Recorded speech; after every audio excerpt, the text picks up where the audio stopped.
Hallelujah. खुदावंद के जिंदा पाक कलाम में से गज़ल गज़लात की किताब और उसका दूसरा बाब और उसकी 15वीं आयत से लेकर 17वीं आयत तक, हमारे लिए लोमड़ियों को पकड़ो, उन लोमड़ी बच्चों को जो ताकिस्तान खराब करते हैं, क्योंकि हमारी ताकों में फूल लगे हैं। मेरा महबूब मेरा है और मैं उसकी हूँ। वो सोचनों के दरमियान चराता है, जब तक दिन ढले और साया बढ़े। तो फिर आ ए मेरे महबूब, तू गुजाल या जवान हरन की तरह होकर आ, जो बातर के पहाड़ों पर है। खुदावंद के जिंदा पाक कलाम का पढ़ा और सुना जाना हम सबों के लिए बाइस से बरकत हो। दूसरा हवाला क़ज़ात की किताब, क़ज़ात का 15वां बाब और उसकी 3री आयत से लेकर 5वीं आयत तक। शमसून ने उनसे कहा, इस बार मैं फ़लस्तीनियों की तरफ से जब मैं उनसे बुराई करूं, बेकसूर ठहरूंगा। और शमसून ने जाकर 300 लोमड़ियां पकड़ी और मशले ली और दुम से दुम मिलाई और 2-2 दुमों के बीच में एक मशल बांध दी और मशलों में आग लगाकर उसने लोमड़ियों को फ़लस्तियों के खड़े खेतों में छोड़ दिया और पोलियों और खड़े खेतों दोनों को, बल्कि जैतून के बागों को भी जला दिया।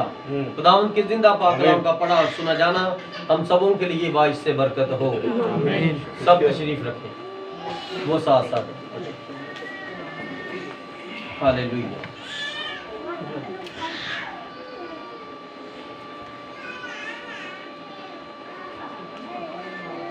इस किताब मुकद्दस के लिए एक अनुमान है, लोमड़ियों को पकड़ो। क्या अनुमान है? लोमड़ियों को पकड़ो। कौन कौन पकड़ेगा लोमड़ियों को? आमीन ब्रदर जी। आप लोमड़ियां पकड़ोगे? आप लोमड़ियां पकड़ सकते हैं? कौन कौन लोमड़ी पकड़ सकता है? आमीन ब्रदर जी। लोमड़ी क्या चीज है? लोमड़ी किसे कहते हैं? लोमड़ी एक जानवर है। हम बचपन में किताबों में एक ऐसे होता था, एक मजमून था और वो पढ़ा करते थे, अंगूर खट्टे हैं। लोमड़ी क्या करती है? वो गुजर रही थी रास्ते में, अंगूर की बेल लगी हुई थी और उसने बड़ी कोशिश की कि अंगूर पके हैं और मैं खा लूं। उसने बड़ी कोशिश की। जब अंगूर उससे ना खाए गए और उसने लास्ट में एक फिक्रा बोला कि अंगूर खट्टे हैं। बाइबल मुकद्दस के अंदर हमने जहां से शुरू किया है, गज़ल गज़लात। और गजल का क्या मतलब है? गजल का मतलब है औरत की तारीफ। अब ये गजलो गजलात है, गजलों की गजल है। इसमें एक औरत है और एक मर्द है, और वो जो मर्द है वो सुलेमान है और जो औरत है वो उसकी होने वाली बीवी है। और इन दोनों के बारे में जगह का जिक्र है और खास यहाँ पर पाकिस्तान का जिक्र है, जिसकी बाबत कलाम फरमाता है, हमारे लिए लोमड़ियों को पकड़ो, उन लोमड़ी बच्चों को जो पाकिस्तान खराब करते हैं, क्योंकि हमारे ताकों में फूल लगे हैं। अब मेरे अजीजों, पाकिस्तान किसे कहते हैं? मेरी तरफ तवज्जो करो साहब। पाकिस्तान किसे कहते हैं? ताक किसे कहते हैं? ताक अंगूर की बेल को, खुदा को बरकत दे। ताक कहते हैं अंगूर की बेल को, और जब उसके साथ पाकिस्तान लग जाता है, अंगूरों का बाग है। अब अंगूरों का बाग कौन खराब करता है? कौन खराब करता है अंगूरों का बाग? लोमड़ियां खराब करती हैं। लोमड़ियां वहां पर जाती हैं और वहां पर खेल कूद करती हैं और वहां पर जितना भी फल पका होता है उस फल को खा जाती हैं, जाया कर देती हैं, और जो कच्चा है उनको बर्बाद कर देती हैं, वो झड़ जाता है। और लोमड़ियां किसे कहा गया है?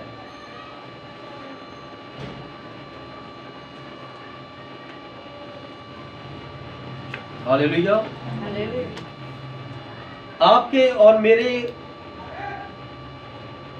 खुदावंद यीशु मसीह ने लोमड़ी किसी को कहा है? लूका की इंजील उसका 13वां बाब और उसकी 31वीं आयत से लेकर 33वीं आयत तक पढ़ूंगा। उसी घड़ी बाद फरीसियों ने आकर उससे कहा कि निकल कर यहां से चल दे, क्योंकि हेरोदी तुझे कत्ल करना चाहता है।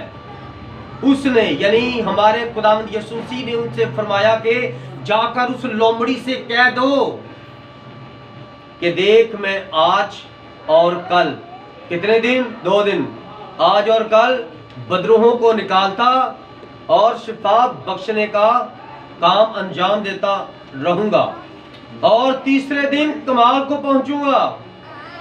मगर मुझे आज और कल और परसों अपनी राह पर चलना जरूर है, क्योंकि मुमकिन नहीं कि नबी यरूशलेम से बाहर हलाक हो।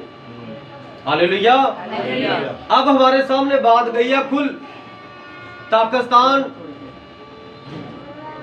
अंगूरों का बाग है, और आपके और मेरे खुदावंद यीशु मसीह ने क्या फरमाया?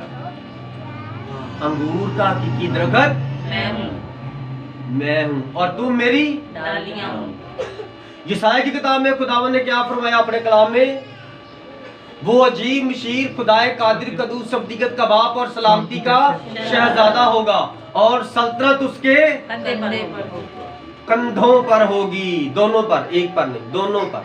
जब हमको वजन उठाते हैं तो कभी इधर रखते हैं और कभी इधर रखते हैं, और यहाँ कुछ ऐसा वजन होता है वो हम इस तरह रख लेते हैं या इस तरह कर लेते हैं अपने कंधों पर। आमीन। तो यीशु मसीह के कंधे कौन है? यीशु मसीह के कंधे कौन है? लिखा है कि सल्तनत जो दुनिया का राज होगा वो यीशु मसीह के कंधों पर होगी। और यीशु मसीह के कंधे कौन है? इधर वो बड़े कलाम में फरमाता नए ड्रामे में, मैं अंगूर का हकीकी दरख्त हूं, तू मेरी डालियां हो। मेरा बाप बागबान है, बाप ने बाग लगाया है और बाग के अंदर उसने एक अंगूरों का दरख्त लगाया है, और अंगूरों के जो आगे आगे डालियां हैं, शाखें हैं, शाखों के अंदर फल लगता है और वो फल देती है शाखें, और वो तना है, वो दरख्त है। दरख्त फल नहीं देता, दरख्त फल नहीं देता। आमीन। और सल्तनत कौन करता है? सातवीं सल्तनत कर रहा। कंधे, कंधे सल्तनत करेंगे। शाखें फल देती हैं, और उनका जो तना है, जो दरख्त है, वो कौन है? बाग के अंदर का जो है दरख्त वो है खुदावंद यीशु मसीह मुजस्सम कलाम। और वो दरख्त है, और उस दरख्त की शाखें और शाखों के अंदर फल लगता है, और खुदावंद ने फरमाया है कि तुम मेरी डालियां हो। आमीन। आमीन। और यहाँ पर डालियों पे फल लगता है, और जो दरख्त अच्छा फल देता है वो काटा और आग में डाला नहीं जाता। उस दरख्त की रखवाली होती है, उस दरख्त की खूबसूरती बढ़ती है फल की वजह से। हालेलुया। और मसीह यीशु के हम फल हैं। अगर मसीह यीशु जैसे हम सब मिलकर काम करें। मसीह यीशु चरवाहा था तो हम भी अच्छे चरवाहे हों। मसीह यीशु खुदा का बर्रा था तो हम भी उसके बर्रे साबित हों। आमीन। क्योंकि सल्तनत उसके कंधों पर होगी। कंधे खुदावंद यीशु मसीह का बदन है, और उसका बदन उसकी कलीसिया है। और जमीन पर हुकूमत 1000 साल बादशाही कौन करेगी? यीशु मसीह की दुल्हन करेगी। उसका बदन मुबारक करेगा, जो सारी दुनिया में से उसका बदन हर कौम कबीले में से लिया गया है। अफ्रीका में से 10 लोग लिए जाएंगे, अमेरिका में से लिया जाएंगे, और चीन जापान में से लिए जाएंगे, रूस में से लिए जाएंगे, सारी दुनिया में से, जो खुदा को जानते भी नहीं लेकिन खुदा उनको जानता है कि मैंने इनको बनाया है। हालेलुया। ये सारे मिलकर एक बदन बनता है, और उस बदन को मुकम्मल करते करते कंधे बनते हैं, और कंधों के दरमियान में गर्दन, और गर्दन के ऊपर सर, और वो आपका और मेरा खुदावंद यीशु मसीह है। हालेलुया। इसलिए कलाम क्या फरमाता है, हमारे लिए लोमड़ियों को पकड़ो। लोमड़ियां कौन सी? अभी हमने फरमाया कि यीशु मसीह फरमाते हैं जाओ उस लोमड़ी को कह दो। यीशु मसीह ने बाग लगाया और उस बाग पर हुकूमत कौन कर रहे हैं? Roman Catholic. तो वो बाग को क्या कर रहे हैं? खराब कर रहे हैं। आज जो यीशु मसीह का बाग जमीन पर लगाया गया था, ताकिस्तान, जिसके अंदर उसने अपनी बहू के साथ माफ कीजिएगा, जिसके अंदर उसने अपनी दुल्हन के साथ रहना है, उस बाग को कौन खराब कर रहा है? लोमड़ियां, जो गैर कौम के हुक्मरान हैं, डिक्टेटर हैं, और वो अपने आप को खुदा के खादम कहते हैं लेकिन है नहीं।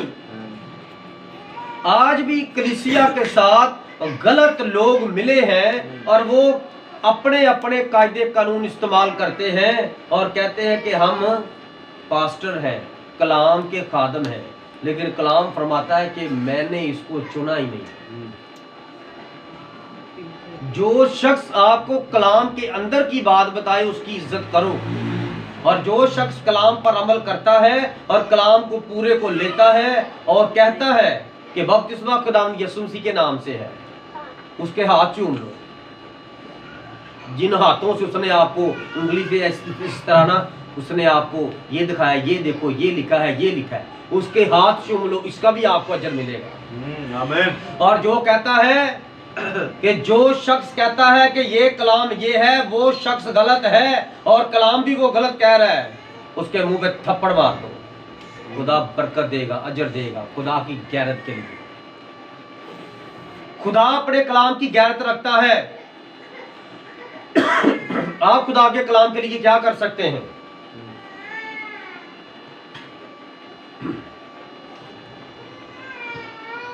जंग होगी, नारास्ती की और रास्ती की जंग होगी। आपके अंदर कितनी की गैरत है? अगर कोई शख्स अपने मुंह पे अपनी बीवी को गाली गलौज करवाता, सुन सकता है? सुन सकता है कोई शख्स? कोई औरत अपने मुंह पर अपने मर्द की बुरी बातें सुन सकता है? और कोई उसके सामने उसके मर्द को गाली गलौज करे और वो औरत खामोश रहे, तो वो औरत अच्छी है? औरत अगर अपने मर्द के साथ वफादार होगी तो वो तो लड़ेगी। इससे पहले कि वो अपने मर्द से पूछे कि ये बात अच्छी है या बुरी है, वो तो अपने मर्द के लिए लड़ेगी, मर्द को नहीं पता।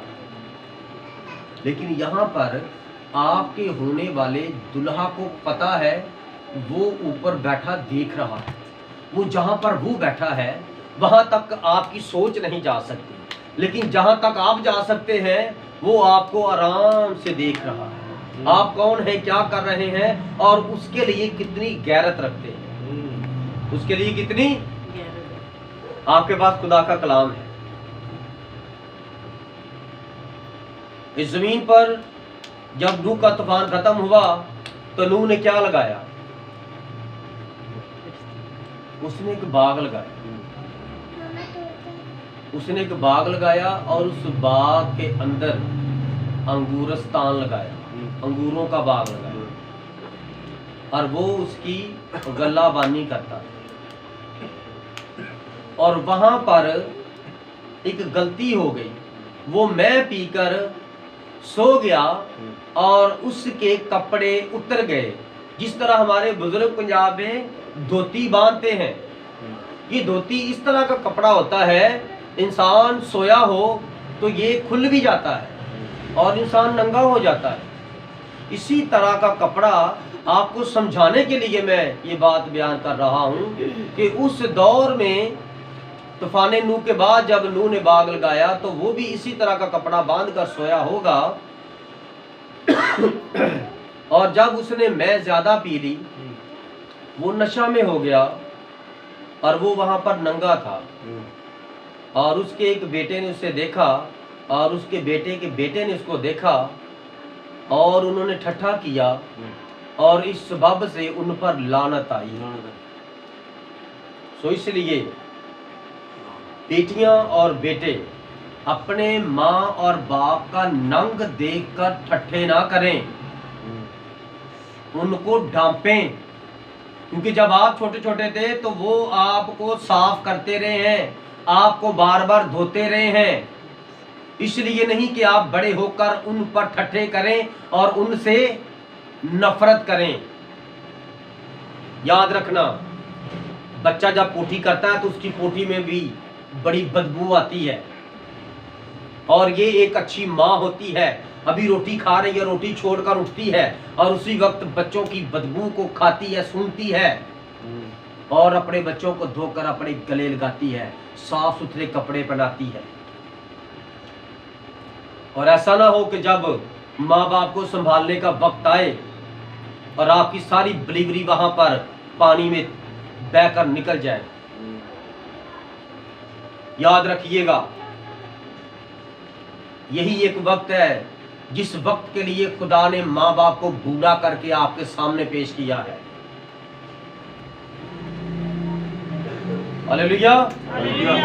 इसलिए मेरे अजीजों, कलामे मुकद्दस क्या फरमाता है हमारे लिए? लोमड़ियों को पकड़ो, लोमड़ी बच्चों को जो ताकस्तान खराब करते हैं, ताकि हमारी ताकों में फूल लगे रहें। कितनी ताकें हैं, पूरी दुनिया में ताकस्तान खुदा का लगा हुआ है। और वो फरमाता है अंगूर का हकीकी दरख्त मैं हूं और तुम मेरी डालियां। कौन कौन खुदावन के अंदर व्यवस्था डाली है?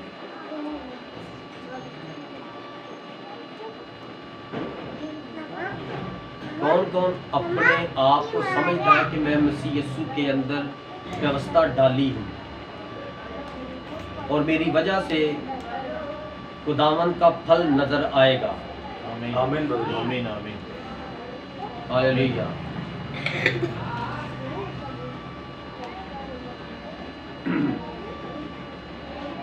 खुदावन आपको करते हैं।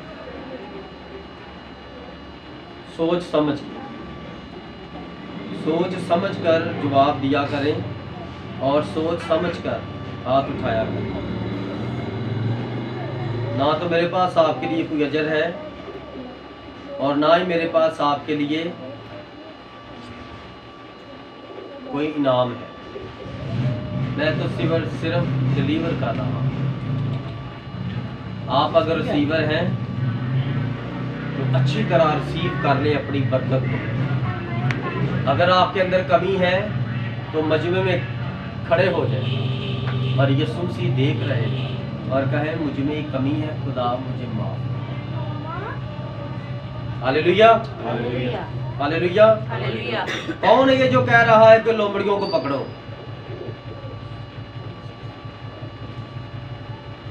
कहता उसकी आगे जो महबूबा वो आगे कहती है मेरा महबूब मेरा है और मैं उसकी हूं। देख लो, कोई तीसरा बंदा है इन दोनों के दरमियान? पहले वो कह रहे हैं कि लोमड़ियों को भगा दो, पकड़ लो उनको पकड़ के बांध ही दो। ये ताकस्तान खराब कर रही हैं और ताकस्तान के अंदर क्या करना है? हम गज़ल व गज़लात की किताब क्या खुदावन यीशु मसीह की इलाही मोहब्बत को पेश करती है। दूल्हा फरमाता है इन लोमड़ियों को पहले पकड़कर बांध दो। भूसा बीज के साथ वारिस ना होगा। आमीन। उसका छाछ उसके हाथ में है। यस आमीन। वो गेहूं को अपने खत्ते में जमा करेगा और भूसे के पोले बांध देगा और पहले उसको जला देगा। हालेलुया। हालेलुया। ये 1000 साला बादशाहत का बड़ा खूबसूरत मंजर है। 1000 साला बादशाहत का बड़ा खूबसूरत मंजर है। मेरा महबूब मेरा है, ये कौन कहता है? कौन कह रहा है? हालेलुया। मुकाशवा के 22वें बाब के आखिर में लिखा है रूह और दुल्हन कहती है आ, और सुनने वाला भी कहे आ। किसको आ? कौन आ? दुल्हा। आमीन। दुल्हा जी आ जाए। रूह और दुल्हन कहती है आ। यस आमीन। रूह कुद्दस और दुल्हन एक जुबान दूल्हा को पुकारे और फिर दूल्हा आ जाएगा। और उसकी महबूबा क्या कहती है, उसकी दुल्हन जो जमीन पर है वो क्या कहती है, मेरा महबूब मेरा है और मैं उसकी हूँ। ये आपके अंदर माफ कीजिएगा, क्वालिटी होनी चाहिए आपके अंदर कि आप किसी के नहीं है, कोई लोमड़ी नहीं आपकी, किसी लोमड़ी के साथ आपका कोई रिश्ता नहीं है। जो खुदा की सिफतें आपके अंदर से खराब करे, आपके पास रूह कुदस की नेमतें हैं तो कोई लोमड़ी इसको खराब कर सकती है? कोई भी नहीं खराब कर सकता। वो सोसनों के दरमियान चराता है जब तक दिन ढले और साया बढ़े। ये कब पाकिस्तान के अंदर मुलाकात होने वाली है?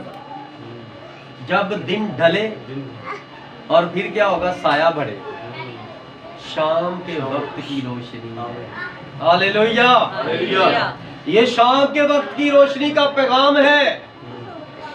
दिन ढल गया है, शाम हो गई है, और खुदा कब मिलता है अपने लोगों को? बागेदर के अंदर जब पाकिस्तान था तो वहां पर खुदा कब मिलता था? ठंडे वक्त।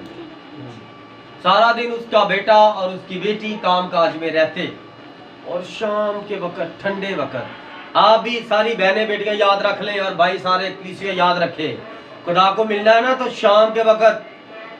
शाम के वक्त जब चिड़िया की और परिंदों की, बगलों की, तोतों की आवाजें आती हैं कि वो वापस अपने घरों में जा रहे हैं, आप भी वापस अपने घर, रूहानी घर में आ जाएं, वापस आ जाएं।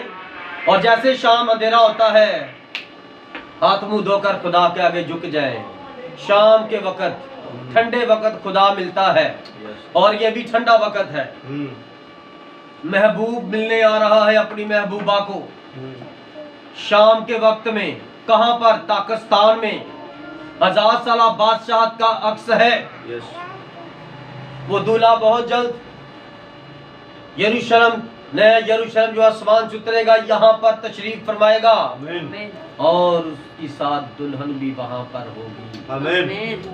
और उससे पहले खुदा फरमाता, उससे पहले लोमड़ियों को पकड़ो और बांध दो। पहले इनको लोमड़ियों को पकड़ लो। जितने भी झूठे मकरू काम करने वाले, खुदा के हुक्मों की खिलाफ वर्जी करने वाले, झूठ बोलने वाले, जानी और हर तरह की बदी बुराई के गढ़, खुदा सबको पकड़ेगा, कोई भी नहीं छूटेगा, क्योंकि उसकी अदालत और उसकी कैलकुलेशन अल्लाह है। खुदा का दिमाग कोई नहीं जानता। Hallelujah, hallelujah. कहता है तू फिर आ ए मेरे महबूब। रूह और दुल्हन कहती है आ मेरे महबूब खुदावंद यीशु मसीह आ। तू गुजार या जवान हरण की तरह होकर आ। कभी हरण को देखा? जवान हरण को नेट पे सर्च कीजिएगा हरणों के बारे में, और आपको पता चलेगा कि हरण और हरण, नर और मादा किस तरह आपस में प्यार करते हैं। और उनके नाम यहाँ पर देकर उनके कामों से खुदा अपना जलाल जाहिर कर रहा है अपने पास। Hallelujah, hallelujah. इसलिए मेरे अजीजों, हमारे पास खुदा का जिंदा कलाम, और खुदा का पाकिस्तान कौन खराब करता है?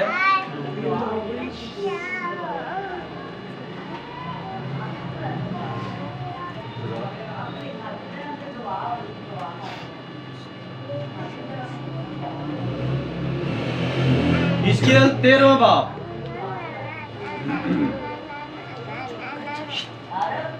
और उसकी 3री आयत से 5वीं आयत तक खुदावंद खुदा यूं फरमाता है कि अहमक नबियों पर अफसोस, जो अपनी ही रूह की पैरवी करते हैं और उन्होंने कुछ नहीं देखा। ऐ इस्राएल, तेरे नबी उन लोमड़ियों की मानद हैं जो वीरानों में रहती हैं। तुम रखनों पर नहीं गए और ना बनी इस्राएल के लिए फसील बनाई ताकि वो खुदावंद के दिन जंगगाह में खड़े हों। आमीन। ये किसकी बाबत खुदावंद ने फरमाया है? खुदावंद फरमाता है जो बेवकूफ नबी है उन पर अफसोस। क्यों? क्योंकि जो वो अपनी ही रूह की पैरवी करते हैं, जो उनके मन में आता वो कही जाते हैं और उनके अंदर बुरी रूह होती है और लोग समझते हैं खुदा का नबी, ये खुदा का नबी है यार। देखो यार क्या बात है यार, उसके पास दुनिया में कितना बड़ा मजमा इकट्ठा, 500 मजमा उसकी यार पास है। इतना बड़ा उसने हाल बना लिया यार, 2 साल में उसका इतना बड़ा हाल बन गया यार। उसका हाल जितना बड़ा बन गया उतना ही उसका बुरा हाल हो गया। आपके सामने है, देख लो, नजर घुमाओ फाटक वाले पादरी की तरफ। किधर गया? छू छू छू, टच टच टच। मैं इसी जगह पर खड़ा आपसे कहा करता था कोई छू छू और टच टच नहीं है। किधर गया वो पादरी? क्या नाम था पादरी का? अनवर फजल। कहाँ गया फजल? बदी एक शुरली की तरह चढ़ती है और ऊपर जाकर ठा फट जाती है और बाद में जहां गिरती है, गिरने की भी बात नहीं आती कहां गिरी। लेकिन जब खुदा साथ होता है तो फिर बम फटते हैं। जब खुदा कोई बम बनाकर फाड़ता है, फोड़ता है ना किसी जगह पर, फिर धमाके होते हैं, फिर लोग खड़े होते हैं। हम अपनी जगह पर कायम है। 4 साल पहले भी मेरे पास थोड़े लोग थे, अब भी थोड़े ही हैं। आमीन। बड़े तो नहीं है। क्यों? क्योंकि खुदा का छाज उसके हाथ में है। खुदा जानियों को ऐसे करता है तो वो निकल जाते हैं, उसकी छाननी में से निकल जाते हैं। वो छाज को जब इस तरह चलाता है और मशरिक की हवा चलाता है तो वो हवा में ऐसे बह के निकल जाते हैं। मेरे पास कोई बेहुदा शख्स, कोई औरत नहीं रह सकती और ना मैं किसी को रखना ही चाहता हूँ। मेरे पास ऐसा गंदा बंदा नहीं होना चाहिए कि वो अपनी बीवी साथ भी रखे और साथ में मेरी बीवी पर भी आंखें रखे और तेरी बीवी पर भी आंखें रखे, उसकी बीवी पर भी आंखें रखे और बराबर अपने आप को समझे। मुझे खुदा ने आंखें दी हैं। यहाँ पर कोई इस तरह का बेवकूफ अहमक औरत और मर्द मुझे नहीं चाहिए। और अगर कोई है भी ना थोड़ा बहुत तो वो सीधा हो जाए, वो अगले की बहन को बहन समझे और अपनी बीवी को बीवी समझे और दूसरे की बीवी को बहन समझे। वरना कलाम फरमाता लोमड़ियों को पकड़ो, ताकत काम से निकाल दो। ऐसी लोमड़ियां नहीं मुझे चाहिए। मुझे मर्द चाहिए, मर्द जो जुबान के मर्द है, जिनके अंदर से खुदा की सिफतें नजर आए। ये नहीं कि मैं कहीं पर खड़ा हूं तो मुझे क्या तेरे साथ तो वो गंदा बंदा खड़ा था और गंदे बंदे मेरे साथ खड़े होने की वजह से खुदा काम भी नहीं करेगा। याद रख। इसलिए मेरे साथ जिसने खिदमत करनी है ना, वो सोच समझ के अपने आप को पाक करे, सोचों को, ख्यालों को, इरादों को, बातों को पाक करे। और हर वक्त जब भी मेरी तरफ आता है, कलीसिया की तरफ आता है ना, तो सोचे मैं अपनी माँ के पास जा रहा हूँ, मैं अपनी खाला के पास, अपनी बहन के पास जा रहा हूँ। ये नहीं है कि जब आप एक दूसरे के घर जाते हैं तो तैयार श्यार ऐसे हो कि जैसे अगले की बीवी को फंसाने जा रहे हैं। जरा होश के नाखून ले सारे, क्योंकि कलीसिया खुदा का घर है। और कलाम फरमाता है कि लोमड़ियों को निकाल दो, ये बड़ा गंद मचा देती है। खुदा का घर पाक होना चाहिए। जितना मर्जी एक दूसरे के साथ मेल मिलाप रखो, लेकिन तुम्हारा मेल मिलाप मसीह में मकबूल होना चाहिए। तुम्हारे मेल मिलाप से खुदा खुश हो, आप खुद ही ना खुश हो जाए। ये भी बड़ी खास बात है। मेरी बातों पर अमल करना और सोचना। कलाम क्या फरमा रहा है? खुदा यूं फरमाता है, अहमक नबियों पर अफसोस जो अपनी ही रूह की पैरवी करते हैं और उन्होंने कुछ नहीं देखा। ऐ इस्राएल, तेरे नबी उन लोमड़ियों की मानद हैं जो वीरानों में रहती है। ये जितने भी शरारती लोग होते हैं ना, इनके ग्रोह बने होते हैं, इनके झुंड बने होते हैं। ये रातों को ना, चाहे इनका बच्चा बीमार हो, बीवी बीमार हो, इन्होंने उसकी परवाह नहीं करनी। इन्होंने कहना मैं जा रहा हूँ। इन्होंने जाकर उधर नशे करने और उधर जाकर एक दूसरे के खिलाफ बातचीत करनी है, प्रोपोगंडे करने हैं। इनके अंदर बुरी रूहें उतरती हैं और फिर उस पर ये काम करते हैं। इसलिए कलाम फरमाता है ये वीरानों में रहते हैं। और वीरानों में कौन रहता है? वीरानों में शैतान रहता है। जब एक रूह निकलती है तो वो कहाँ जाती है? बियाबानों में, वीरानों में जाती है। तो जितने भी लोग इस तरह ग्रोह बना के रहते हैं और सब जानते हैं कि ये बड़े गंदे बंदे हैं, तो जब आपके मुंह से निकलता ना बड़े गंदे बंदे हैं, तो उनके अंदर इब्लीस रहता है, क्योंकि वो अपने कामों से पहचाने जा रहे हैं। Hallelujah, hallelujah. इसलिए कलाम फरमाता है कि ऐसे लोग लोमड़ियों की मानक हैं। लोमड़ी पता क्या करती है?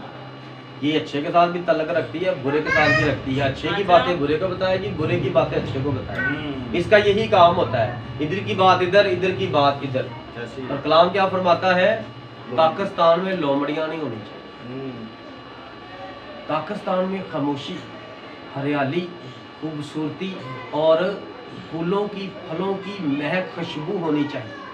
और हर तरफ शाम का वक्त जब हो तो वहाँ पर खुदा की इबादत हो, खुदा का जलाल जाहिर हो। क्योंकि जब सूरज गुरूब हो जाता है, अंधेरा हो जाता है, तो फिर आफताबे सदाकत अपनी आबो ताब में वहां पर तशरीफ फरमाता है। और फिर अंधेरे में जब वो अपना नूर चमकाता है तो हर चीज रोशन रोशन नजर आती है और हर तरफ फिर खुशियां ही खुशियां, हर चीज बिल्कुल अच्छी नजर आती है। आमीन आमीन। और ये कब होता है? जब अंधेरा छा जाता है। तो जब आप दुआ करते हैं तो फिर आपका और मेरा खुदावंद यीशु मसीह जो नूर है, आमीन, वो चमकता है। अंधेरे में नूर चमकता है। आमीन। और अब सारी दुनिया में अंधेरा है, झूठ का, हरामकारी का, बदी का, बुराई का, हिर्स का, हवस का, लालच का, कत्लो गारत का, हर तरह की बदी का अंधेरा छाया हुआ है। और इसमें क्या होना चाहिए? नूर चमकना चाहिए। जब नूर चमकेगा तो फिर क्या होगा? हर बदी बुराई जो अंधेरा है वो खत्म हो जाएगा। आमीन आमीन। अंधेरा कायम रह सकता है?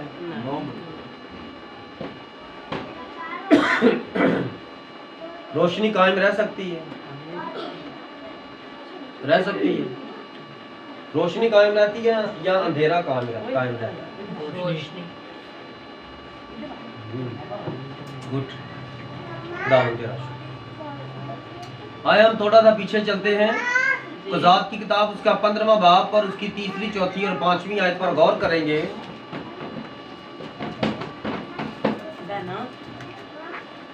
और इसके लिए मैं थोड़ा सा ऊपर से पढ़ूंगा दोबारा, ताकि आपको इसका जो लुब्बे लबाब है और इसका गहरा मुकाशवा है वो आपको समझ आ जाए।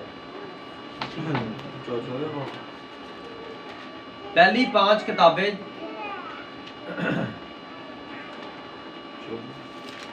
15वां बाब,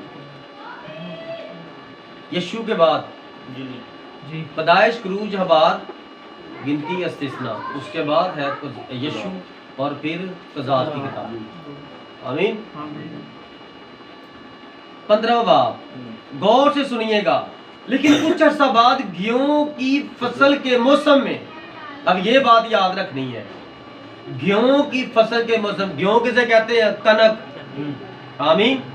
हमारे बड़े बुजुर्ग बैठे हैं जिनको गेहूं का नहीं पता, मैं उनके लिए इसलिए कनक बोला है। कनक का आटा हम खाते हैं, आपको पता चल जाए ये चौथे महीने की जो फसल होती है ना, चौथे 5वें महीने फसल, जिसकी बात हो रही है।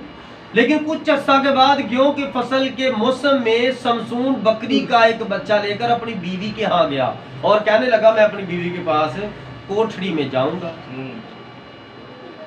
पर उसके बाप ने उसे अंदर जाने ना दिया और उसके बाप ने कहा मुझको यकीनन ये ख्याल हुआ कि तुझे उससे सख्त नफरत हो गई है, इसलिए मैंने उसे तेरे रफीक को दे दिया। क्या उसकी छोटी बहन उससे कहीं खूबसूरत नहीं है? सो उसके एवज तो इसी को ले ले।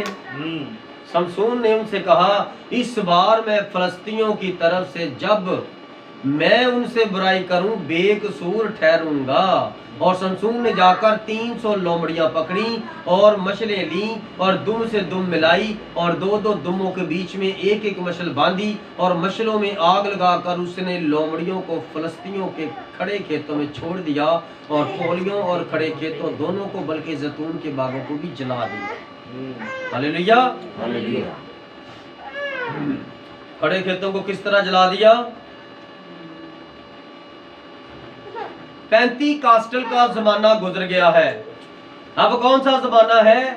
फसल की कटाई का। अब कौन सा जमाना चल रहा है? फसल की कटाई का। हम एंड टाइम मैसेज बिलीवर फसल की कटाई के अंदर खड़े हैं। शमशून यहां पर किसको पेश कर रहा है? शमशून किसको पेश कर रहा है? शमशून खुदा की तरफ से काजी है, जज है। और जज का फैसला सुन लो। गेहूं की फसल का मौसम है, फसल पकी है, फसल भी पकी हुई है और यहाँ तक जैतून के बाग भी भरे हुए, जैतून की फसल भी पकी है। और उसने अपनी बीवी का बदला लेने के लिए, किसका बदला लिया? लिया किससे है? फलस्तियों से। फलस्तियों ने शमशून की बीवी को धोखे से, उसके साथ पहले निकाह हुआ और फिर उन्होंने उसके दोस्त के साथ ब्याह दी।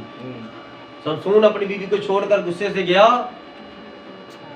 और जब वो वापस आया तो उन्होंने कहा वो तो छोड़ के चला गया, शायद वापस आए ही ना। लेकिन हमने शुरू कहां से किया? गदलो गदरात थे। तो वहां पर क्या है? पाकिस्तान के अंदर से लोमड़ियों को निकाल दो, पाकिस्तान साफ हो जाए।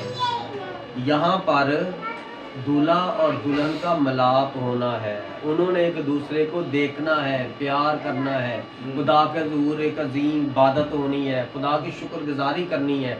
यहाँ पर कोई गंदगी ना हो, सिर्फ खुदा की बंदगी हो। और जब उसकी बीवी ले ली तो जिस शख्स की बीवी कोई ले ले तो क्या वो अपनी बीवी का बदला ना लेगा? हालेलुया। हालेलुया। अब इस्राएल खुदा की बीवी है और खुदा ने अपनी बीवी को थोड़ी देर के लिए छोड़ दिया है। खुदा ने अपनी बीवी को छोड़ दिया है, उससे नाराज हो गया है, वापस चला गया है और वो बीवी अब गैर कौमों के साथ ब्याह करने के लिए तुली है, ब्याह कर लिया है। तो जब खुदा वापस आएगा तो गैर कौम जिसके उसने ब्याह किया है तो खुदा उनसे बदला लेगा कि ये मेरी बीवी है, मेरी बीवी वापस करो। इससे पहले कि खुदा अपनी बीवी को वापस ले, उसने गैर कौमों में से अपनी बीवी ली। खुदा ने 2 शादियां की।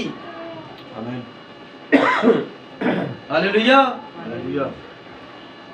इसीलिए मेरे अजीजों, शमशून ने फलस्तियों से किस तरह बदला लिया?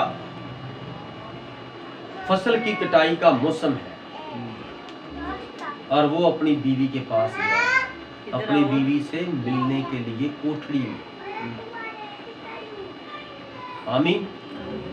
ये फसल का मौसम है और इस मौसम में कोई भी फसल है, कोई भी खेत है, वो बढ़ता है।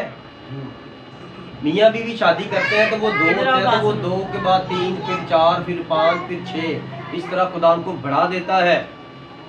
इसकी शादी हुई है तो ये अब अपनी बीवी के पास जाने लगा है। तो वो जो बीवी के माँ बाप है उन्होंने दगा की।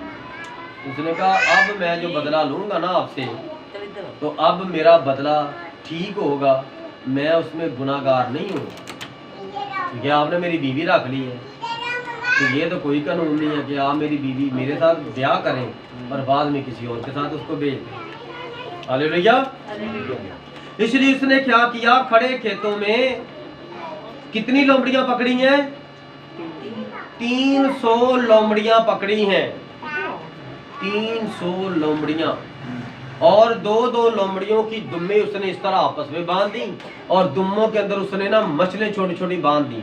मछली किसे कहते हैं? एक ऐसा आला जिसके अंदर आग जलती रहती है और आप उसको पकड़ के चलते फिरते रहते हैं और वो आग नहीं बुझती। इस तरह की मछलियां उसने उनकी दुम्मों के अंदर बांधी और उनको छोड़ दिया। जरा सोचो, 300 लोमड़ियां उसने कहां से पकड़ी? लोमड़ियां भी उसने पकड़ी हैं, 300 लोमड़ियां कैसे, कहां से आ, किस जंगल में गया, कैसे 300 लोमड़ियां पकड़ी हैं? और फिर दो दो को आपस में उसने दुम्मे बांधी। कैसे उसने ये काम किया? इस तरह कोई अनबिलीवेबल काम कैसे हो सकता है? कोई आपको कहे जाओ 300 शेर पकड़ के लाओ, तो कैसे शेर पकड़ के ले आओगे? ना तो आप शिकारी हैं, पहले आपको शिकार सीखना पड़ेगा। शिकार सीखने से पहले आपको लाइसेंस बनाना पड़ेगा। लाइसेंस बनाने के बाद आपको कोई ना कोई बंदूक, पिस्तौल, रिवॉल्वर इस तरह वो खरीदने पड़ेंगे, उनके लाइसेंस बनवाने पड़ेंगे, फिर उनको सीखना पड़ेगा। 2, 3, 4 साल इस तरह लग जाएंगे। फिर आप जंगलों में जाएंगे, शिकारी बन जाएंगे शिकार करने के लिए। फिर आपको परमिट मिलेगा, आप शिकार कर सकते हैं, इस महीने में जा सकते हैं, इस महीने में जा सकते हैं, इस तरह आप जा सकते हैं। तो आप कैसे, कोई आपको कह दे कि 100 शेर पकड़ के ला, अगर तो खुदा का बंदा है तो फिर 50 बगले पकड़ के ला, कैसे पकड़ो? शमसून के अंदर रुल कुदुस रहता था। शमसून के अंदर रुल कुदुस रहता था।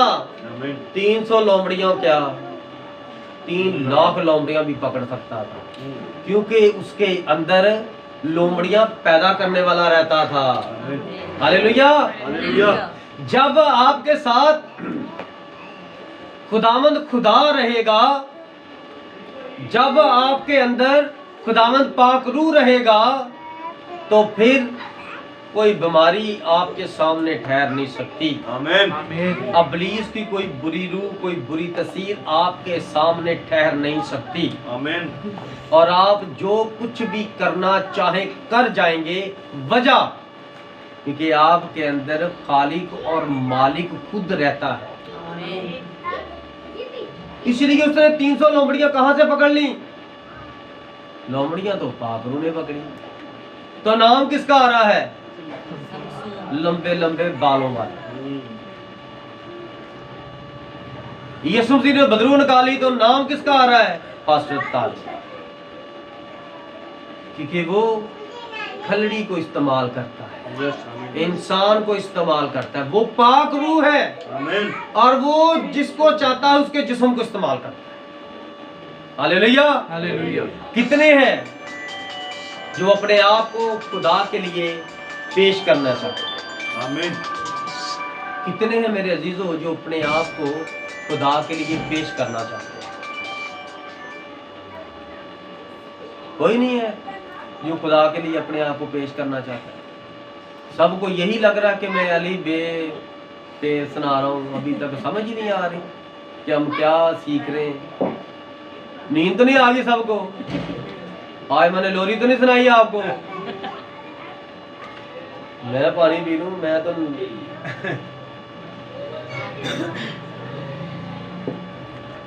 Hallelujah, hallelujah. हम क्या सीख रहे हैं? लोमड़ियों को पकड़ो। लोमड़ियां कौन है? जो आपके साथ चलते हैं और वो गलत लोग हैं। जैसे फर्ज करो कि आपके साथ कोई बहन पहली बार इधर चर्च आ जाती है, कोई पहली बार भाई चर्च आ जाता है, तो जब वापसी भी आपके साथ जाता है तो उसका पहला सवाल होता है, यार माफ़ करना यार, मुझे तेरे पादरी की समझ ही नहीं है यार, तेरा पादरी है जी भी यार वो तस्वीरों की तरफ इशारे करी जा रहा था यार, मैंने तो आज तक कोई पादरी नहीं देखा यार, तो किस पादरी के पास जा रहा है यार, ये बंदा ठीक नहीं है। अब यहाँ पर आप ठीक हो या वो जो आपके साथ आया वो ठीक है? वो लोमड़ी है। लोमड़ियों को निकालो साइड। Hallelujah, hallelujah. क्योंकि अंगूर खट्टे हैं उनके लिए। अंगूर खाने के लिए दरख्त की गोटी करनी पड़ती है, दरख्त को देखभाल करनी पड़ती है। दरख्त के पास कीड़े ना लग जाएं, दरख्त के पास छोटे छोटे जानवर ना आ जाएं, आपका फल ना खराब कर दें। आपने अगर फल खाना है तो दरख्त की हिफाजत करो। वो जो आबे हयात का दरख्त था, उसके चौगिर्द 16 जन तलवार लेकर सराफीन खड़े हो गए थे खुदा के हुक्म से कि ये जिंदगी के दरख्त को खराब ना कर दें। इसलिए कोई भी आकर इसको गंदगी में, अपनी शर्मिंदगी में, अपने गुनाहों में इस दरख्त के पास नहीं आ सकता। उसने कहा अंगूर का किकी दरख्त में हमेशा, इसका मतलब है हमेशा की जिंदगी का दरख्त मैं हूं। अगर तुम हमेशा की जिंदगी चाहते हो तो मेरे अंदर पेवस्त हो। फिर जब हम मसीह के अंदर होंगे तो मसीह मरकर जी उठा था तो हम भी मरकर जी उठेंगे। मसीह खुदा के तख्त पर बैठा है तो हम बैठेंगे नहीं, क्योंकि दरख्त है ना, तो दरख्त के अंदर उसकी शाखें होती हैं। आमीन। ये तो नहीं है कि दरख्त तो कहीं और बैठ लगा है और शाख कहीं और पर घूम रही है। हम ईमान में आसमानी मकामों पर मसीह यीशु के अंदर बैठे हुए हैं। मसीह यीशु खुदा के तख्त पर है, तो जो उसकी डालियां हैं वो उसके अंदर व्यवस्था है। और अगर वो जिस्म में, इस जिस्म में, जिस जिस्म में वो मर गया और जिंदा हुआ, उस जिस्म में खुदा के तख्त पर बैठा है, तो फिर आप भी उसी सूरत में उसके अंदर बैठे हैं। आपके जलाली बदन उसके अंदर हैं। Hallelujah, hallelujah.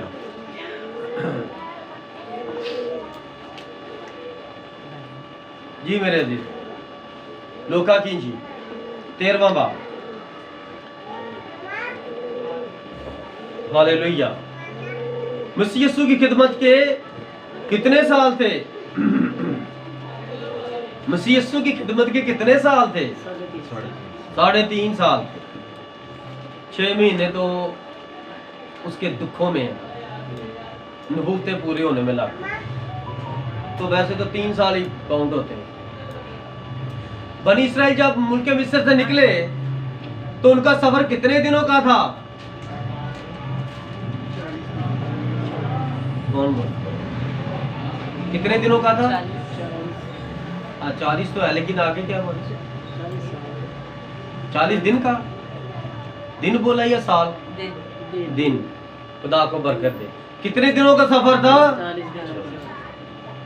तो कितनी देर का सफर हो गया था? वजह, उन्होंने गलती की थी। और याद रखना, आप सब जिसके काम रुके हैं, जैसे भाई ने पहले एक बात यहाँ पर कही है, ये बड़ी गौरव तलब बात है कि बाहर से आते हैं, दुआ करवाते हैं, उनके काम हो जाते हैं, और जिन्होंने दुआ करवानी है, करनी है, गवाही बननी है, वो अभी तक फंसे हैं। क्योंकि आप भी ना निकले थे ईमान से, और आगे जाके आप भी बस ना जंगल में जंगली बन गए। मेरी बात की समझ आ रही है? जिसके काम नहीं ना हो रहे, उस पर क्या है, एक दिन 1 साल के बराबर हो गया है। जिस बंदे के काम रुके हुए हैं और जो बरकत वो चाह रहा है उसको नहीं मिल रही, वो दुआ करना शुरू करे, ज्यादा से ज्यादा अपनी गलतियां ढूंढना शुरू कर दे खुदा के हुजूर। खुदा, इससे पहले कि कोई मेरे तो उंगली करे, तू मुझ पर रहम कर, मेरे दिल में डाल दे, मेरे दिमाग में डाल दे, मैं कहाँ पर गलत हूँ, कहाँ पर गलत हूँ, कौन सी बातें गलत करता हूँ, कौन से काम गलत करता हूँ, मुझ पर जाहिर कर दे। और मुझ पर तू रहम कर दे, रहम की बारिश कर दे, मैं पाक साफ हो जाऊँ, मेरी सोचें पाक हो जाए, मेरे ख्याल पाक हो जाए, मेरा दिल, मेरा दिमाग पाक हो जाए, और जैसा आप चाहते हैं मेरी ज़िंदगी में वैसा हो जाए। आपके काम जो रुके हैं वो हो जाएंगे। 40 दिन का सफ़र, 40 साल लग गए, तो तमाशा बने कि नहीं बने? सारी दुनिया, आप भी तमाशा बने हुए। बहुत से लोग हैं जो तमाशा बने हुए, और वो तमाशा बनने से फिर भी बाज नहीं आ रहे। वो फिर भी खुदा को ना चीज़ जान रहे हैं इसराइलियों की तरह। वो कहते हैं खैर 40 दिन का सफ़र, उनको पता ही नहीं है कि 40 दिन का सफ़र था और 40 साल लग जाने। तो ज़िंदगी तो आधी ऐसे ही गुजरेगी। तो कलाम कहता है 70 साल उम्र, 40, 50, 60, 70, बाकी 30 साल। बाकी 30 साल आपकी ज़िंदगी है क्या? वो भी पता नहीं है कि नहीं है। तो 40 साल बंदा परेशान रहा तो आगे जाके क्या करे। इसलिए आप खुदा के साथ अपने रिश्ते को ठीक कर लें, वरना आपके सामने ही है। अब यहाँ पर हम देखते हैं लूका की इंजील 13वां बाब और 31वीं आयत से। उसी घड़ी बाद फरीसियों ने आकर उससे कहा कि निकल कर यहाँ से चल दे, क्योंकि हेरोदी तुझे कत्ल करना चाहता है। उसने उनसे कहा कि जाकर उस लोमड़ी से कह दो कि आज कि देख मैं आज और कल बदरूहों को निकालता और शिफा बख्शने का काम अंजाम देता रहूंगा और तीसरे दिन कमाल को पहुंचूंगा। कौन से दिन? तीसरे दिन। यीशु मसीह का तीसरा दिन कौन सा था? जी उठने का दिन था, और वो बड़ा सीक्रेट था, वो बड़ा ही पोशीदा दिन था, तीसरा दिन। अब इस 3 दिनों को मैं नबी की खिदमत के साथ आपके सामने पेश करने लगा हूं। यीशु जी की खिदमत और नबी की खिदमत एक ही है। आमीन। याद रखिएगा। अब मैं आपके सामने ये चीज बयान करने लगा। यीशु जी ने क्या फरमाया? उस लोमड़ी से कह दो कि मैं आज और कल, कितने दिन हो गए? 2 दिन हो गए। मैं आज और कल बदरूहों को निकालता और शिफा बख्शने का काम अंजाम देता रहूंगा। आज बदरूह निकली, जिस्म पाक साफ हो गया और खुदावन ने कल शिफा दी। लोग क्या करते हैं? आज आए, कल कहीं और चले, बदरूह यहां से निकली, आगे जाकर फिर बदरूह कोई और अंदर चले। तो कलाम क्या फरमा रहा है? मैं आज और कल बदरूहों को निकालता और शिफा बख्शने का काम अंजाम देता रहूंगा। यीशु मसीह ने पहले साल और दूसरे साल कौन कौन सा काम किया? बदरूहें निकालने का। कितना मशहूर हो गया खुदावंद यीशु मसीह। यस आमीन।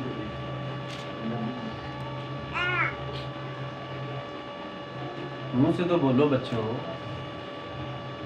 मेरी बात की समझ आ रही है? यीशु मसीह 2 साल तक जब खिदमतगारी कर रहे थे तो कितने मकबूल हुए थे। दूर दूर से दुश्मन मुल्क वो भी किसी न किसी को लेकर आते थे कि यीशु मसीह कहाँ है आपका? यीशु मसीह कहाँ है जो मुर्दे जिंदा करता है, जो शिफा देता है? वो आज और कल बदरूहों को निकालता और शिफा देता रहा। और ब्रदर ब्रानम ने जब खिदमत शुरू की 1933 से, जब उन्होंने खिदमत शुरू की 48 तक, 48 से लेकर 60 तक पूरी दुनिया में वो जहां पर पाकरू ने भेजा वहीं पर वो गया और वहां पर बड़े बड़े मोजज़ात पाकरू ने नबी के अंदर होकर किए। आमीन। ठीक हो गया। और ये पहला और दूसरा दिन काउंट हो रहा है। तो 60 से 65 तक नबी बाहर नहीं गया। यस आमीन। फिर वो हुक्म हुआ कि ये 7 मोरों का मुकाशफा खुदावंद यीशु मसीह नीचे उतरे। आमीन। और 28 फरवरी 1963 में खुदावन ने मुकाशफा 5वां बाब के अंदर लिखा है और यहूदा का बब्बर इन मोरों को खोलने के लिए गालिब आया और उसने खुदा के हाथ से वो खुली हुई किताब ले ली और वो खुली हुई किताब लेकर वो आसमान से उतरा और जमीन पर मुकाशफा 10वां बाब और उसकी 7वीं आयत का फरिश्ता नबी ब्रदर ब्रानम जमीन पर नीचे सनसेट माउंटेन पर खड़े थे और वहां पर खुदावंद यीशु मसीह जब आसमान से किताब लेकर खुली छोटी उतरे, वो इतना बड़ा था किताब छोटी सी लग रही थी। देखने वाले को यूहन्ना जो था रसूल, उसको वो किताब छोटी सी लग रही थी, क्योंकि वो जो यीशु मसीह था वो बहुत बड़ा। उसने देखा खुदा यीशु मसीह, हालेलुया। उसने कहा उसके हाथ में की छोटी सी किताब, ये मखलसी की किताब, हालेलुया। इसलिए जब खुदा यीशु मसीह नीचे उतरे तो वो खुली किताब इस बंदे को दे दी और इस बंदे ने वो खुली हुई किताब पहले जो किताब खुली थी यीशु मसीह ने उसको खोल कर बयान कर दी, उसने भी फिर खोल कर बयान कर दी आमीन अपनी आमीन कलीसिया में। आमीन ब्रदर। और वो खोल कर इसी तरह सारे बिलीवर बयान करते हैं खोल कर, क्योंकि हमारे पास खुली किताब मिली। आमीन। हमारे पास कोई बंद किताब होती तो हमारे दिमाग भी बंद होते। अच्छा, आज मैं कल एक बात सोच रहा था, आज आपको बता रहा हूँ, बड़ी खास बात है। ये सेमिनरी वाले जो पादरी हैं, सुनने में ये बड़ी तरीक बयान करते हैं, बड़ी तरीक बयान करते हैं। आप भी थोड़ा सा समझते हो क्योंकि सेमिनरी कर रहे थे, लेकिन मेरा ईमान है सेमिनरियों की तालीम से ज्यादा जो तारीख बयान होती है ना, वो बिलीवर्स में होती आमीन आमीन है। ये मेरा तजर्बा है। आमीन ब्रदर। ऐसे ही। हम बाइबल की तारीख को ठीक बयान कर रहे हैं। हमारे पास आमीन। बहुत तारीख है, आमीन ब्रदर। तारीख गुजरा मुकाशवा है। ऐसे ही ब्रदर। ऐसे ही। हालेलुया। हालेलुया। हमारे पास नबियों के शजरे हैं, हमारे पास नबियों के कारनामे हैं, खुदा की गैरत के कारनामे हैं, फजल के कारनामे हैं और शरीयत के कारनामे हैं। शरीयत को खोल कर जो खुदा ने अपने नबी के वसीला से बयान किया, हमारे पास वो ढेर लगे हैं। आपको पता है बनी इस्राएल की जिंदगी में क्या था? उनको हुक्म हुआ था कि जितना खाना है उतना ही लो, उतना ही पकाओ, उतना ही खाओ। मैं तुम्हें आज सुबह दिया है तो रात को भी दूंगा, रात को दिया तो सुबह भी दूंगा। लेकिन वो लालची थे थोड़े से। वो पता क्या करते थे? वो ज्यादा इकट्ठा कर लेते, और ज्यादा इकट्ठा करके पका के रख लिया तो खुदा ने फरमाया था इस टाइम खा लो, कि नाश्ता कर लो, दोपहर को मैं दोबारा दे दूँ। उन्होंने क्या करना, जो सुबह को बना के रखा था ना छुपा के, तो जब वो दिल करना खाने को, तो जब वो ढक्कन उठाना तो वो कीड़े पड़े होते। बिलीवर्स के लिए बासी खुराक नहीं है। हम वो ब्रेड नहीं खाएंगे जिसके ऊपर एक्सपायर डेट है। हमारे लिए ब्रेड ताजा मन आसमान से उतरेगा, और जो ब्रेड उतरेगी वो मसीह यीशु का बदन है। आमीन आमीन। आसमान से जो रोटी उतरी, रोटी ब्रेड को कहते हैं, यस आमीन। वो मैं हूं। आमीन। और जो ये रोटी खाएगा उसमें हमेशा की जिंदगी होगी। आमीन। और अगर आप खुदा यीशु मसीह का बदन खाएंगे और उसका लहू पिएंगे तो आपके अंदर हमेशा की जिंदगी होगी। आमीन। हालेलुया। हालेलुया। इसलिए मेरे अजीजों, खुदावन ने पहला साले मकबूल का दिन, ये यशायाह की किताब में भी लिखा है, और फिर दूसरा साल, 2 साल खुदावन ने ये काम किए, और जब आखिरी साल था 1.5 साल, तो 1.5 साल उसने दुखों में गुजारे। अपनी नबूतें पुराने अहदनामे की वो बयान करता रहा। पुराने अहदनामे में मेरे बारे में ऐसे लिखा है, अब वो मेरी जिंदगी में ऐसे होगा, और जब तक ना हो जाए चुप रहना, जो कुछ तुमने देखा है किसी को ना कहना। हालेलुया। और जब दूसरा दिन भी गुजर गया तो तीसरा दिन का भी शुरू हुआ। वो तीसरे दिन जिंदा हो गया। आमीन। और ये क्या है? वो कमाल को पहुंच गया। आमीन। कहां पहुंच गया? गौर से सुनिएगा, वो कमाल को पहुंच गया है। मगर मुझे आज और कल और परसों अपनी राह पर चलना जरूर है, क्योंकि मुमकिन नहीं कि नबी यरूशलेम से बाहर हलाक हो। रहना उसने यरूशलेम के अंदर है, क्योंकि नबी यरूशलेम के अंदर ही सारे खुदा के लिए मरे। ठीक है। और लिखा है, और तीसरे दिन कमाल को पहुंचूंगा। ये कमाल को कैसे पहुंचा? अब दुनिया ने तो उसे मार दिया, अपनों ने उसे कबूल ना किया। वो अपनों के पास आया, अपनों ने उसे कबूल ना किया, और उसको झूठा नबी समझकर, शैतान का बंदा समझकर उसको उन्होंने मसलूब करवा दिया। और किनसे करवाया? लोमड़ियों के हाथों मरवाया। मसीह यीशु को किसने मारा? लोमड़ियों ने। और लोमड़ी कौन है? बाइबल के मुताबिक लोमड़ी कौन है? रोमन, जिन्होंने यीशु मसीह को मरवाया, जिन्होंने यीशु मसीह के शागिर्दों को मरवाया, जिन्होंने मसीहों को मरवाया। हालेलुया। हालेलुया। इसलिए हमें इन बातों का पता होना चाहिए। अब तीसरा दिन, जब तीसरा दिन आया तो यीशु मसीह मुर्दों में से जिंदा हो गया।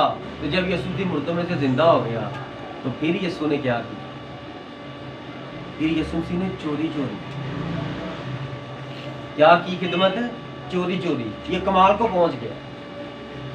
जमीन पर अपने चश्मदीद गवाह करने। ये तीसरा दिन है।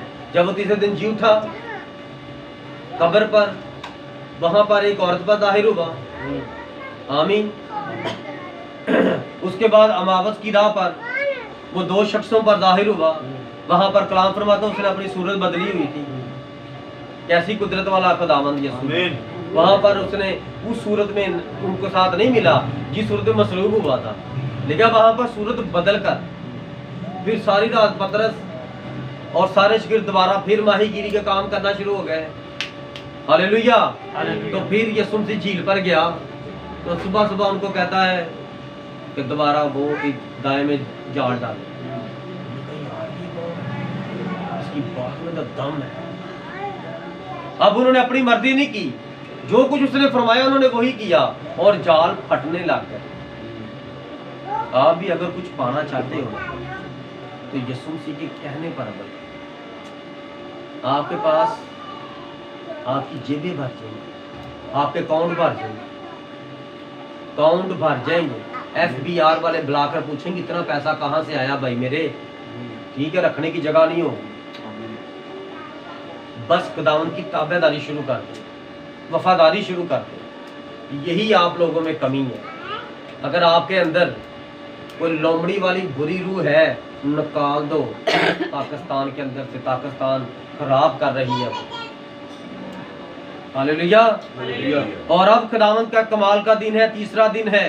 तो तीसरे दिन फिर खुदा 120 की जमात पर जाहिर हुआ। फिर एक शागिर्द इकट्ठे हुए थे। उन शागिर्दों के दरमियान एक शागिर्द नहीं था, तोमा नहीं था। वहां पर खुदा यीशु मसीह आए, वहां पर उनका शक दूर किया।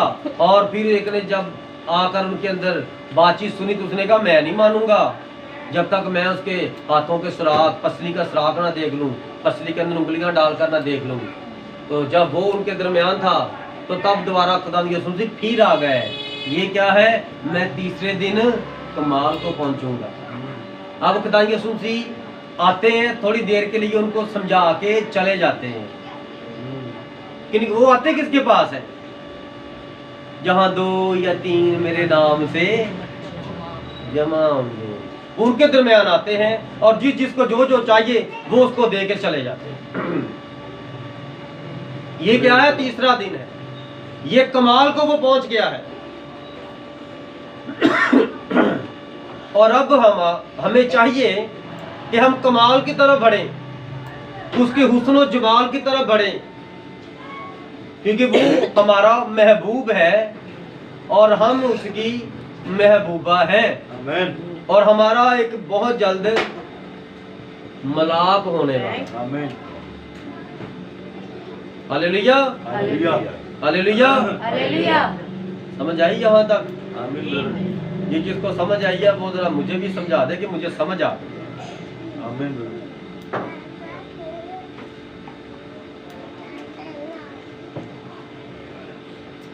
समझ के समझे, समझ के जो ना समझ में, समझ के जिसको ना समझ आए तो वो मेरी समझ में क्या है। मैंने अर्ज की थी अगर जिसको समझ आया वो मुझे समझाने के लिए कुछ ऐसा करे कि मुझे समझ आ जाए कि आपको समझ आ गई है। मैं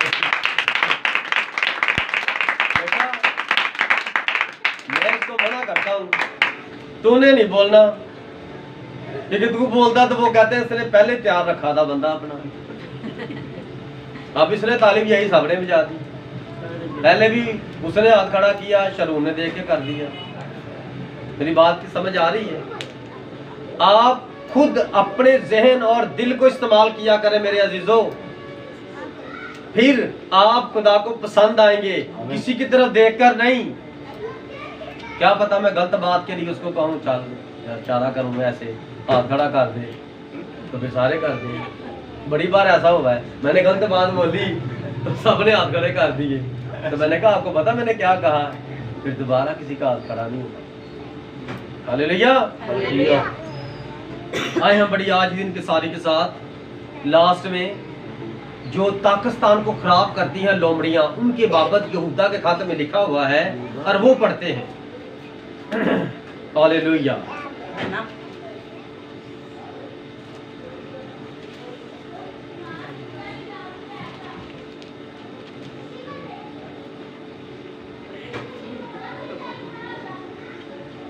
यहूदा का खत और उसका पहला बाब और उसकी 12वीं आयत से लेकर 13वीं आयत तक गौर से सुनिएगा। मैं पढ़ूंगा और आपको समझ आ जाएगी। सीधा सीधा लिखा है, ये तुम्हारी मोहब्बत की ज़ियाफ़तों में तुम्हारे साथ खाते पीते वक्त गोया दरिया की पोशीदा चट्टाने हैं। ये बेधड़क अपना पेट भरने वाले चरवाहे हैं। ये बेपानी के बादल हैं जिन्हें हवा उड़ा ले जाती है। ये पतझड़ के बेफल दरख्त हैं जो दोनों तरह से मुर्दा और जड़ से उखड़े हुए हैं। ये समंदर की पुरजोश मौजें हैं जो अपनी बेशर्मी की झाग उछालती हैं। ये वो आवारा गर्द सितारे हैं जिनके लिए अब तक बेहद तारीकी धरी है। हालेलुया। हालेलुया। ये हमारे बिलीवर्स कुछ इस तरह के हैं जो स्टेज पर कुछ और बातें करते हैं, उनके घरों में जाओ कुछ और बातें करते हैं। जैसे